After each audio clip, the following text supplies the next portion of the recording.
زدنشون بالاه. منم خانومیام زر زدنشون بالاه. دارم هزینه میکنم. خانوم این کارت منو ندیدی؟ دست توی که بچه.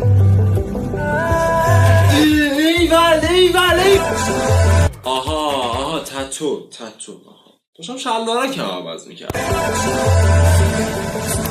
وان دوست دخترم برام تتو زده. چه تتویی؟ آره دقیق نمیدونم چیه، فکر کنم یه اژدهای چیزی کشیده. چه بحث لیاقته. بیشتر بحث سر اینه چرا 2 دختر 20 ساله دارن یه پسر 13 ساله رو لخت میکنن. این تاج و تخت و این همه امومت و پادشاهی فقط برادرای پادشاهونه. پادشاه همایون داره میاد.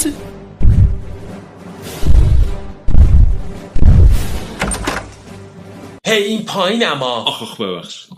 همه نبودنن. بله. رسول فالو کنی. منم عملی شدم. فکر کنم اینجا رو اشتباه فهمیدی.